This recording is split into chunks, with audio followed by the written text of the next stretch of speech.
हाल ही में एक लड़के ने कमबैक किया है। कमबैक ऐसा कि पूरे इंटरनेट और सोशल मीडिया के प्लेटफॉर्म में धूम मच रखी है। लोग उसे ट्रोल कर रहे हैं, उसे प्रमोट कर रहे हैं कि हाँ, क्या मतलब इतना गिरने के बाद भी, डाउनफॉल होने के बाद भी क्या लोग ऐसे उठ सकते हैं। तो मैं बता दूं, उस लड़के को लगभग आप सभी जानते हैं। टीनेजर्स ग्रुप के 201% लोग उसे जानते हैं। क्यों? उसकी विशेषता क्या है? उसकी विशेषता ये है कि वो उन लोगों को वो कॉन्फिडेंस देता है जो बच्चे अपने माँ बाप के सामने, अपने बड़ों के सामने बड़े तहजीब से पेश आते हैं। जो उनके अंदर की बात है, जो मतलब यारों दोस्तों में बोलने वाली बातें हैं, वो खुलकर अपने माँ बाप के सामने भी बोल देते हैं। मतलब जो निजी जीवन की बातें हैं, वो सार्वजनिक तौर पे आप कैसे बोलें, वो कॉन्फिडेंस वो उनके अंदर लाता है। पिछले कई विवाद हुए हैं जिसमें प्रोग्राम को बंद किया गया। वहाँ पे ये हुआ कि लड़का लड़की कोई भी हो, वहाँ पे जाते थे अपनी निजी बातों को, यानी कि जो पर्सनल बातें हैं, जो हम एक दोस्त के नाते एक दूसरे से शेयर करते हैं, जो बंद कमरे में चाहे हम आपस में करते हैं, उसे खुलेआम, सरेआम, सार्वजनिक तौर पर आप उसे कह सकते हैं। और टीवी पे, मोबाइल पे, इंटरनेट पे, यूट्यूब पे, हर जगह मतलब आप कहें तो आप सुन सकते हैं उन बातों को, जिन बातों को पहले सुनने पर लठ बज जाया करते थे, घर में डांट पड़ती थी, मार कुटाई होती थी। उन बातों को आप खुलेआम बोल सकते हैं। यूँ कहें तो खुल के जीने की एक मोटिवेशन दिया उसने। डाउनफॉल होने के बाद वो बंदा फिर निकल के आया।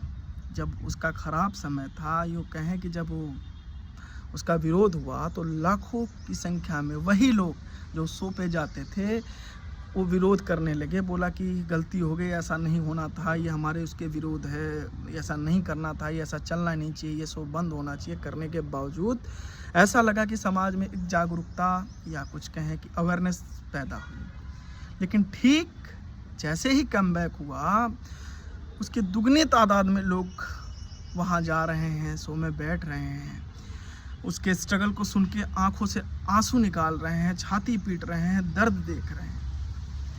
तो वो लोग कौन थे जो उसका विरोध कर रहे थे, और ये लोग कौन हैं जो पक्ष में आके खड़े हैं? मैं तो बड़ा हैरान हूँ और परेशान हूँ सोच कर। मैं उन लोगों से एक बात पूछना चाहता हूँ जो उसके स्ट्रगल को, उसकी ज़िंदगी के उस चीज़ को सुन के रो रहे हैं, उसके साथ सिंपैथी, इमोशनली आप अटैच हो रहे हैं। कभी आपने सोचा है कि आपके घर में भी एक ऐसा व्यक्ति है जो उससे कई गुना ज़्यादा स्ट्रगल कर रहा है, और करके तुम्हें पैदा किया है और तुम्हें अभी आगे लेके चल रहा है? कभी उसके स्ट्रगल को तुमने देखा है? जो सुबह एक झोला और एक टिफ़िन बक्सा लेके घर से निकलता है, और घर से निकलने तक और शाम को घर आने तक उसके बीच में उसके साथ क्या क्या होता है, किस किस की बात सुनता है, डांट सुनता है, सही होते हुए भी अपने आप को गलत मानता है। और हम दूसरे की स्टोरी से इंस्पायर हो रहे हैं। लानत है ऐसे लोगों पे। आप किसी को आइडियल बनाना है तो उसको बनाओ जिसके द्वारा आप बने हो, जिसने आपको उस मुकाम तक बनाया है, जिसकी वजह से आप दूसरे को देख रहे हो, दूसरे को आइडियल बना रहे हो। सबसे बड़ा आइडियल वही है जो तुम्हारा है, वो नहीं जो किसी और का है। थिएटर में बैठकर और किसी शो में जाकर आंसू बहाना और टिश्यू पेपर भर देना, ये तब तक ही है जब तक आप वो देख रहे हो।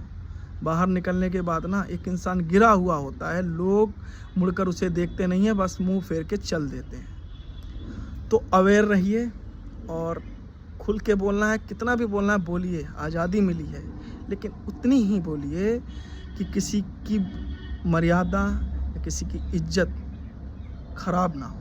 जय हिंद, जय भारत।